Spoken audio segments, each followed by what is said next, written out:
تو یہ شیخ ابو سعید کے پاس سے گزرا کرو اور اس کو ذرا گندگی بدبو آیا کرے، ذرا اس کو بدبو لگاؤ، ذرا بدبو لگانے کی غرض سے جب وہ پاس آئی نا، آپ کو بہت تعفن بدبو محسوس ہوئی، غصے سے کہنے لگے اگر یہ گنگو ہوتا نا تو میں تجھے دیکھتا تو ایسی حرکت کیسے کرتی ہے، یہ گنگو ہوتا تو پھر پتہ چلتا تجھے۔ حضرت نے کارگزاری پوچھی کیا ہوا؟ فرمایا حضرت آج اس نے ایسی بات کی ہے۔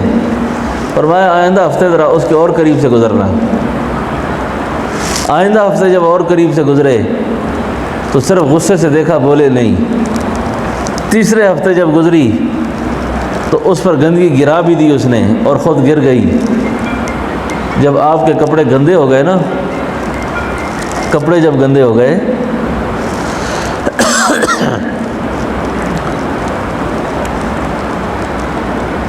تو شیخ عبدالقدوس گنگوئی رحمۃ اللہ علیہ کارگزاری پوچھتے ہیں خاتمہ سے کیا ہوا؟ فرمایا حضرت آج شیخ ابو سعید نے جب میں گر گئی تو مجھے کہنے لگے آپ کو کوئی چوٹ تو نہیں آئی؟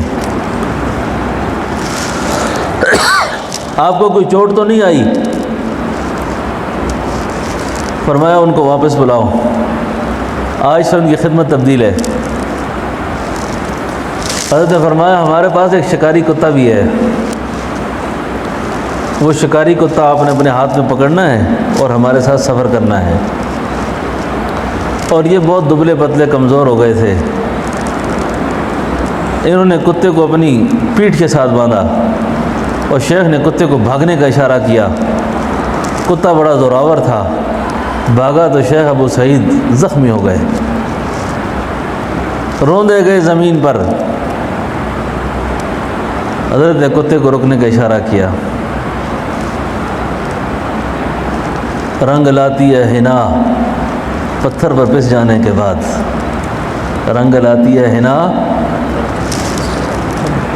پتھر پہ پس جانے کے بعد، سراہی سر نگوں ہو کر برا کرتی ہے پیمانہ۔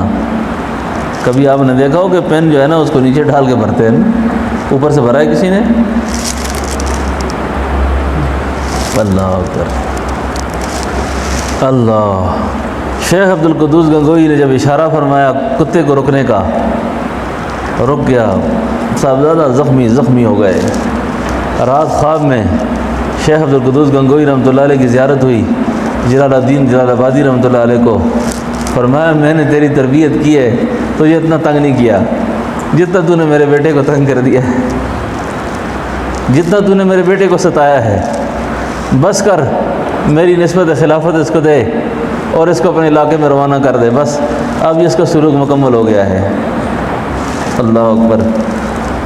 یہ ہمارے اس وقت چشتیہ سلسلے کے اور قادریہ سلسلے کے مشائخ کا 6 واسطے سے شیخ ابو سعید رحمۃ اللہ علیہ شیخ بنتے ہیں۔